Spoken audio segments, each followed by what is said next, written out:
നമസ്കാരം മാന്യ പ്രേക്ഷകരെ, വലിയ സ്നേഹ നമസ്കാരം. നോക്കൂ, ഞാന് പറയുന്നത് കേട്ട് ആവർത്തന വിരസത തോന്നേണ്ട. കാരണം അത്രയൊരു വലിയൊരു ഉത്തരവാദിത്തം ഏറ്റെടുത്തത് കൊണ്ടാണ് എല്ലാ വീഡിയോയുടെയും ഇൻട്രൊഡക്ഷൻ ആയിട്ട് ഇങ്ങനൊരു ഇത് പറയേണ്ടി വരുന്നത്. നമ്മുടെ എല്ലാം പ്രിയപ്പെട്ട ഒരു സംഘപ്രവർത്തകൻ, ആ സംഘപ്രവർത്തകനെ ഇവിടുത്തെ രാജ്യദ്രോഹി സംഘടനകളായിട്ടുള്ള നിരോധിത സംഘടന പോപ്പുലർ ഫ്രണ്ടും SDP അടക്കമുള്ള ഭീകരന്മാർ കുടുക്കിയ കള്ളക്കേസിൽ ജയിലിലേക്ക് പോകാൻ പാടില്ല എന്നുള്ളത് കൊണ്ട് മാത്രം ഏറ്റെടുത്ത ഒരു ഉത്തരവാദിത്തം. അതുകൊണ്ട് തന്നെ അതിന്റെ വിശദ വിവരങ്ങൾ ഞാനൊരു വീഡിയോ ചെയ്തിട്ടുണ്ട്. അതിന്റെ ആ ലിങ്ക്, ആ വീഡിയോയുടെ ലിങ്ക് ഈ വീഡിയോ കഴിഞ്ഞ ഉടനെ ആദ്യ കമന്റായി ലിങ്ക് പിൻ ചെയ്ത് വെക്കുന്നുണ്ട്. അതെല്ലാവരും ഒന്ന് കാണുക. എന്നിട്ട് ആ സഹോദരനെ, സംഘ സഹോദരനെ സഹായിക്കാൻ പറ്റുന്നവർ സഹായിക്കുക എന്നൊരു ഇൻട്രൊഡക്ഷൻ വീണ്ടും പറയുകയാണ്. ഇത് ഏറ്റെടുക്കുക. വലിയ വലിയ കാര്യങ്ങളെ, വലിയ എമൗണ്ട് വേണ്ടത് കൊണ്ട് നിങ്ങളുടെ അടുത്ത് വീണ്ടും വീണ്ടും പറയല്ലാതെ വേറെ ഒരു വഴിയില്ല. കാരണം നമ്മൾ ഇത്രയും 3 ദിവസത്തിലധികമായിട്ട് ഞാനിത് പറഞ്ഞുകൊണ്ടേ ഇരിക്കുന്നുണ്ട്. ചെറിയൊരു സംഖ്യ മാത്രമാണ് നമുക്ക് കിട്ടിയിട്ടുള്ളത്. അപ്പൊ വലിയൊരു സംഖ്യയാണ് ആവശ്യമുള്ളത് നമ്മൾക്ക്. അതുകൊണ്ട് ഇതിന്റെ ആദ്യ കമന്റ്, പിൻ ചെയ്ത് വെച്ച കമന്റ് എല്ലാവരും ഒന്ന് കാണുക. അതിലൊരു വീഡിയോ ലിങ്ക് ഉണ്ട്. ആ വീഡിയോ ലിങ്കിൽ ക്ലിക്ക് ചെയ്ത് ആ വീഡിയോ കാണുക. എന്നിട്ട് പറ്റാവുന്നവർ എല്ലാവരും സഹായിക്കുക എന്നൊരു ഇൻട്രൊഡക്ഷൻ കൊടുക്കുകയാണ്. സർ, മറ്റൊന്നാണ്, ഇപ്പൊ നമ്മൾക്കറിയാം പോപ്പുലർ ഫ്രണ്ട് എന്ന് പറയുന്ന മുസ്ലിം ഭീകര സംഘടന. അത് നിരോധിക്കുന്നതിന് മുൻപ് അതിനുശേഷവും ഒക്കെ നമ്മളെ ഇവിടുത്തെ ഇന്റലിജൻസ് അടക്കമുള്ള ആളുകൾ കണ്ടെത്തിയതാണ് ഇവരുടെ 2047 ഭാരതത്തെ മുസ്ലിം രാജ്യമാക്കുക എന്ന ഒരു ലക്ഷ്യമൊക്കെ നമ്മൾ കണ്ടതാണ്. ഭാരതത്തിന്റെ ഭരണസിരാ കേന്ദ്രം പിടിച്ചെടുക്കുക എന്നുള്ളതൊക്കെ നമ്മൾ കണ്ടതാണ്. അപ്പോൾ ഒരർത്ഥത്തിൽ നെഹ്റു എന്ന് പറയുന്ന ഭാരതത്തിന്റെ ആദ്യ പ്രധാനമന്ത്രി ചെയ്ത വലിയൊരു ചതിയാണ് എന്നുള്ളത് എന്റെ ഭാഷയിലാണ്, സാറിന്റെ ഭാഷയിലല്ല. വലിയൊരു ചതിയാണ് ഈ വഖഫ് എന്നുള്ളത് നമ്മൾക്കറിയാം. ഈ ചതി നിലനിന്നിരുന്നെങ്കിൽ ഒരു പക്ഷേ ഭാരതത്തിന്റെ പട്ടാളത്തെ കീഴടക്കാൻ പറ്റില്ല, ഭാരതത്തിന്റെ രണ്ടാം നിരയായിട്ടുള്ള RSS എന്ന് പറയുന്ന സൈന്യത്തെ കീഴടക്കാൻ പറ്റില്ല, ഭാരതത്തിന്റെ ഈ ഹിന്ദു എന്ന് പറയുന്ന സംസ്കാരത്തെ കീഴടക്കാൻ പറ്റില്ല. അങ്ങനെ അവസാനം വരികയാണെങ്കിൽ ഈ വഖഫ് എന്ന് പറയുന്ന ഈ മുസ്ലിം ഭീകര നിയമം വെച്ച് ഈ ഭാരതത്തെ കീഴടക്കാൻ പറ്റുമായിരുന്നു എന്ന് നരേന്ദ്രമോദിജി വന്നില്ലായിരുന്നെങ്കിൽ ആകുമായിരുന്നു എന്ന് സംശയിച്ചാൽ അത് കുറ്റപ്പെടുത്താൻ പറ്റുമോ? ഒരിക്കലും കുറ്റപ്പെടുത്താൻ പറ്റില്ല. വളരെ വ്യക്തമായ അജണ്ട പണ്ഡിറ്റ് ജവഹർലാൽ നെഹ്റുവിന് ഉണ്ടായിരുന്നു. അതായത് സത്യത്തിൽ മതത്തിന്റെ പേരിൽ മാത്രമാണ് ഇന്ത്യ വിഭജിക്കപ്പെട്ടത്, വേറൊരു കാര്യത്തിന്റെ പേരിലും അല്ല. ഇസ്ലാമിന് സ്വന്തമായ രാജ്യം വേണം എന്ന് പറഞ്ഞിട്ടാണല്ലോ പാകിസ്ഥാൻ ഉണ്ടാക്കിയത്. അപ്പൊ ശരിക്കും പറഞ്ഞാൽ ഇന്ത്യ മഹാരാജ്യത്തിന്റെ മഹത്വപൂർണമായ മനസ്സുകൊണ്ട് ഇന്ത്യ വഖഫ് ചെയ്ത് കൊടുത്ത ഭൂമിയാണല്ലോ പാകിസ്ഥാൻ അല്ലെങ്കിൽ ബംഗ്ലാദേശ്. ഇത് രണ്ടും കൊടുത്തു. എന്നിട്ട് ബാക്കി നിൽക്കുന്നവര് ഇവിടെ ഈ വഖഫ് എങ്ങനെ ഉണ്ടാക്കി എന്നുള്ളത് നമ്മൾ ചിന്തിക്കണം. പാകിസ്ഥാനിൽ ഹിന്ദുക്കൾ ഉണ്ടായിരുന്നു, ക്രിസ്ത്യാനികൾ ഉണ്ടായിരുന്നു, പാഴ്സികൾ ഉണ്ടായിരുന്നു, ബുദ്ധനുണ്ടായിരുന്നു. അടിച്ചോടിച്ചു എല്ലാവരെയും. അവരുടെ ഭൂമി പിടിച്ചെടുത്തു. ആ പിടിച്ചെടുത്ത ഭൂമി പാകിസ്ഥാൻ ഗവൺമെന്റ് എന്താ ചെയ്തത്? മുസ്ലിങ്ങൾക്ക് വീതം വെച്ച് കൊടുത്തു. എന്നാൽ അതേസമയം ഇന്ത്യയിൽ നിന്ന് പാകിസ്ഥാനിലേക്ക് പോയ മുസ്ലിങ്ങളുടെ ഭൂമി, 4.5 ലക്ഷം ഏക്കർ ഭൂമി പിടിച്ചെടുത്ത് ഹിന്ദുവിന് കൊടുത്തില്ല, സർക്കാർ ഏറ്റെടുത്തതുമില്ല, മറിച്ച് വഖഫിന് കൊടുത്തു. അങ്ങനെ നെഹ്റുവിന്റെ കാലത്ത് 4.5 ലക്ഷം ഉണ്ടായിരുന്നത് ഇന്ദിരയുടെ കാലത്ത്, രാജീവിന്റെ കാലത്ത്, നരസിംഹറാവുവിന്റെ കാലത്ത്, സോണിയയുടെ കാലത്ത് വന്നപ്പോഴത്തേക്കും 9.5 ലക്ഷം ഏക്കർ ഭൂമിയായിട്ട് മാറി. ഇതെങ്ങനെ മാറി? അപ്പോൾ വളരെ വ്യക്തമാണ്, കോൺഗ്രസ് പാർട്ടി കൃത്യമായിട്ടും ഇന്ത്യയുടെ ഭൂമി കൊള്ളയടിക്കാൻ, നിയമാനുസൃതമായിട്ട് അവരുടെ പേരിലാക്കി കൊടുക്കാൻ 995 നരസിംഹറാവുവിന്റെ കാലത്തും 2013 സോണിയയുടെ കാലത്തും ഭരണഘടനാ ഭേദഗതി കൊണ്ടുവന്നു.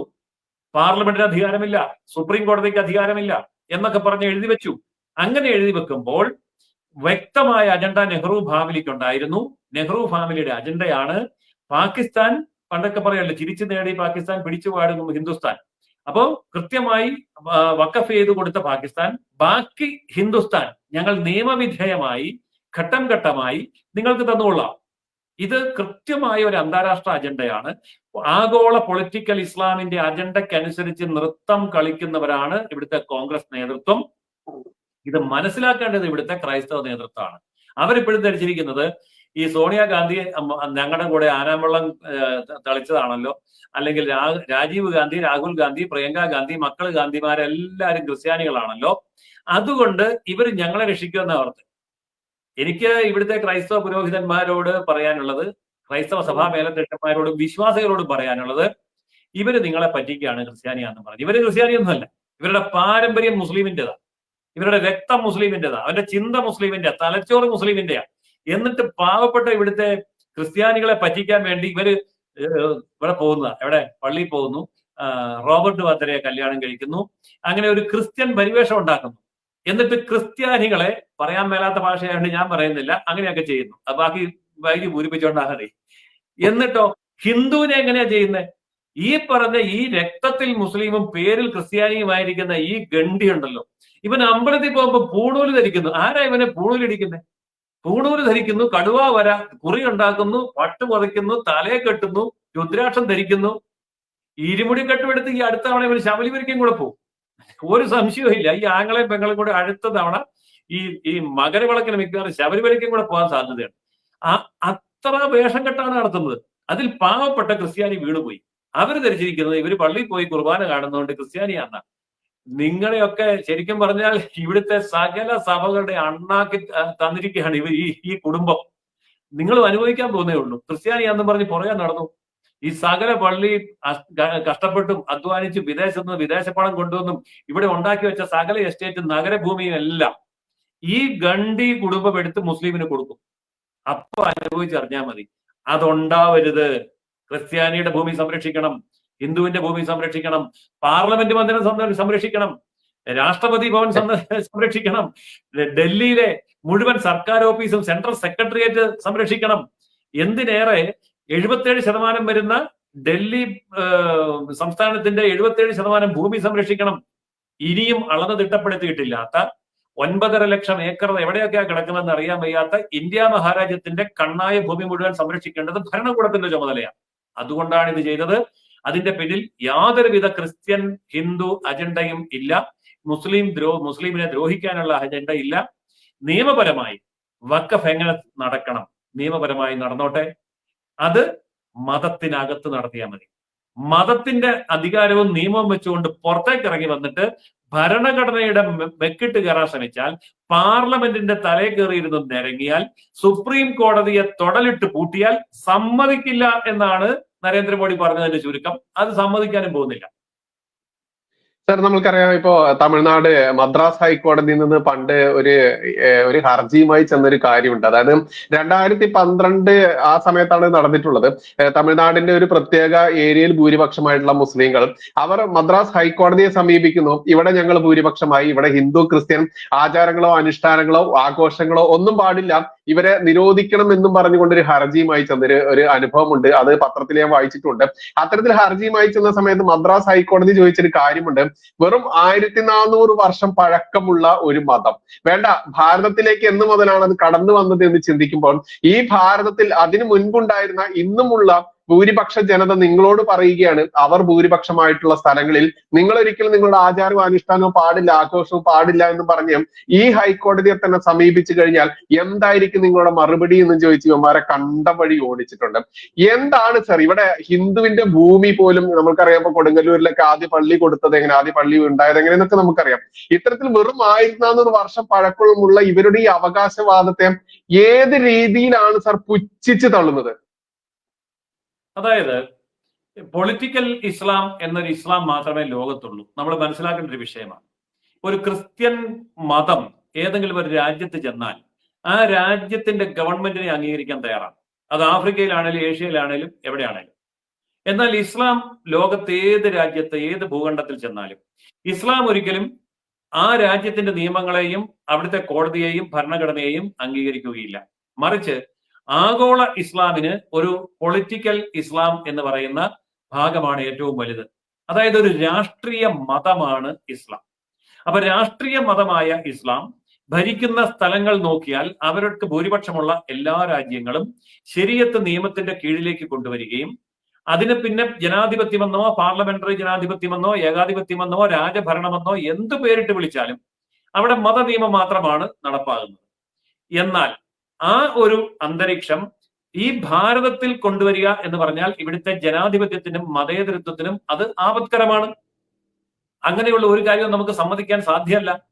പക്ഷേ ഇവിടുത്തെ ഏതാനും രാഷ്ട്രീയ പാർട്ടികളെ ഞങ്ങളുടെ കയ്യിൽ കിട്ടി, കോൺഗ്രസിനെ ഞങ്ങൾക്ക് തൊടലിട്ട് പൂട്ടാൻ പറ്റി, അല്ലെങ്കിൽ കമ്മ്യൂണിസ്റ്റ് പാർട്ടികളെ ഞങ്ങളുടെ കക്ഷത്തിലാക്കാൻ പറ്റി എന്ന് കരുതി ഇന്ത്യയെ മൊത്തം എടുത്തങ്ങ് കക്ഷത്തിലാക്കാം എന്ന് വെച്ചാൽ സംഭവിക്കാൻ പോകുന്ന ഇതേ ഉള്ളൂ. വള്ളത്തോൾ മഹാകവി പണ്ട് പാടിയിട്ടുണ്ട്, സ്വത്വഭുവനമാം ധാർഷ്ട്യമേ നിൻ തല എത്ര പരത്തി ഉയർത്തിയാലും ഈ കർമ്മഭൂമിതൻ പിഞ്ചുകാൽ പോരുമേ ചിക്കന്നതൊക്കെ ചവിട്ടി ആഴ്ത്താൻ. ഇത് വള്ളത്തോളിന്റെ ഭാഷ. ഇത് ഇന്നത്തെ ഭാഷയെ പറഞ്ഞാൽ ഇവിടെ ഈ ഇവന്മാരുണ്ടല്ലോ, അതിന്റെ ബാക്കി പൂരിപ്പിച്ചാൽ മതി, അവര് ഇവിടെ കിടന്ന് കൂടുതൽ നെകളിച്ചാൽ യാതൊരു സംശയവും വേണ്ട, ഇവിടുത്തെ RSS എന്ന് പറയുന്ന ദേശസ്നേഹ സംഘടനയുടെ ഒരു ചെറിയ ബറ്റാലിയൻ മതി ഇവനെ തോണ്ടിയെടുത്ത് അറബിക്കടലിലിടും. പൊടി പോലും കാണുകയല്ല പിന്നെ കണ്ടുപിടിക്കാൻ. ആ ഒരു അന്തരീക്ഷത്തിലേക്ക് ഈ രാജ്യത്തെ നയിക്കരുത് എങ്കിൽ ഇന്ത്യയുടെ നിയമത്തിന് കീഴടങ്ങുക, ഇന്ത്യയുടെ പാർലമെന്റിനെ അംഗീകരിക്കുക, ഇന്ത്യയുടെ സുപ്രീം കോടതിയെ അനുസരിക്കുക. അതാണ് ഈ നിയമ ഭേദഗതിയിലൂടെ കൊണ്ടുവരാൻ പോകുന്ന മാറ്റം. സർ, നമുക്കറിയാം രാഷ്ട്രീയമല്ല, മതമല്ല, രാജ്യമാണ് വലുത്. കാരണം നമ്മുടെ കാലുറപ്പിച്ചു നിർത്താനുള്ള ഒരു ഭൂമിയാണ് നമുക്ക് വലുത്. നമ്മുടെ പെറ്റ അമ്മയേക്കാൾ അതല്ലെങ്കിൽ അമ്മയ്ക്ക് തുല്യമായിട്ട് നമ്മൾ കാണുന്നത് ഭാരതം എന്ന എന്റെ പെറ്റനാട്, സാറിന്റെ പെറ്റനാട്, മറ്റുള്ളവരുടെ പെറ്റനാട്. ഈ പെറ്റനാടിനെ ഒറ്റുന്ന രീതിയിലേക്ക് കടന്നു വന്നുകൊണ്ട് ഈ പെറ്റനാടിനെ നശിപ്പിക്കാൻ വന്നിട്ടുള്ള ഇവരോട് എല്ലാവരോടും, അത് നമ്മൾ ഹിന്ദു ആയിക്കോട്ടെ, ക്രിസ്ത്യൻ ആയിക്കോട്ടെ, മുസ്ലിം ആയിക്കോട്ടെ, ഇവരോട് എന്താണ് സർ അവസാനമായിട്ട് പറയാനുള്ളത്? എല്ലാം കൂട്ടിച്ചേർത്തുകൊണ്ട് പറയാനുള്ളത്. അല്ല, അത് വളരെ ചുരുക്കി പറയാൻ അവര് നമ്മളെ പഠിപ്പിച്ചിട്ടുണ്ടല്ലോ. അവര് നമ്മളെ പഠിപ്പിച്ച അതേ വാചകം കൊണ്ട് തന്നെ ഞാനിതിന് മറുപടി പറയാം. മര്യാദയ്ക്ക് മര്യാദയ്ക്ക് മര്യാദയ്ക്ക് ജീവിച്ചു.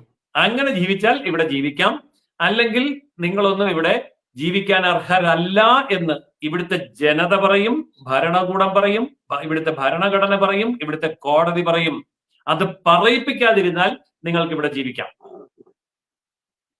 യെസ്, ഭാരതം എന്ന എന്റെ ധർമ്മ ഭാരതം. ഇവിടെ എന്നൊക്കെ അധർമ്മം വിളയാടിയിട്ടുണ്ടോ അന്നൊക്കെ ധർമ്മം പുനഃസ്ഥാപിക്കാൻ വേണ്ടിയിട്ട് ഇവിടെ അവതാരങ്ങൾ എടുക്കും. അത് നരേന്ദ്രമോദിജി ആയിരിക്കാം, മറ്റേ ഒട്ടേറെ പേരുകൾക്കല്ല പ്രാധാന്യം, ഇവിടെ അവർ ചെയ്യുന്ന കർത്തവ്യങ്ങൾക്കാണ് പ്രാധാന്യം. അതുകൊണ്ട് തന്നെ ഇവിടെ ഏത് രീതിയിൽ അധർമ്മം വിളയാട്ടാൻ വേണ്ടി ഏത് രൂപത്തിൽ ആളുകൾ വന്നു കഴിഞ്ഞാലും അതൊന്നും ഈ ഭാരത മണ്ണിൽ വിലപ്പോവില്ല എന്ന് മാത്രമേ പറയാനുള്ളൂ. പിന്നെ ജയസുരൻ സാർ പറഞ്ഞ പോലെ തന്നെ ഇവന്മാർ നമ്മൾക്ക് തന്നിട്ടുള്ള മുദ്രാവാക്യം കൂടി ഇവിടെ പറയാം. ഈ പറയുന്ന പോലെ തന്നെ മര്യാദയ്ക്ക് ജീവിച്ചാൽ ഇവിടെ ഭാരത മണ്ണിൽ നിനക്കൊക്കെ ജീവിക്കാമെന്ന് മാത്രമേ കൂട്ടിച്ചേർക്കാനുള്ളൂ. എന്തായാലും ഈ വിഷയത്തിൽ ഗംഭീരമായി തന്നെ ജയസുരൻ സാർ എല്ലാ ഭാഗങ്ങളും സ്പർശിച്ചുകൊണ്ട് കൂടുതൽ വിശദീകരിച്ചു എന്ന് തന്നെ മനസ്സിലാക്കാം. തൽക്കാലം നമ്മൾക്ക് ഈ സെഷൻ ഇവിടെ സാറിന്റെ പെർമിഷനോടുകൂടി വൈൻഡ് അപ്പ് ചെയ്യാം. സാർ, ഒരുപാട് നന്ദി. ഇത്രയും വിശദീകരിച്ചത് കൊണ്ട് തന്നെ നമ്മുടെ പ്രേക്ഷകർ ഒരുപാട് ആളുകൾ കണ്ടുകൊണ്ടിരിക്കുന്നുണ്ട്. നാളെ വ്യത്യസ്ത വിഷയവുമായിട്ട് നമുക്ക് വീണ്ടും വരുന്നവരെ നന്ദി, നമസ്കാരം. ജയ് ഹിന്ദ്, ജയ് ശ്രീറാം.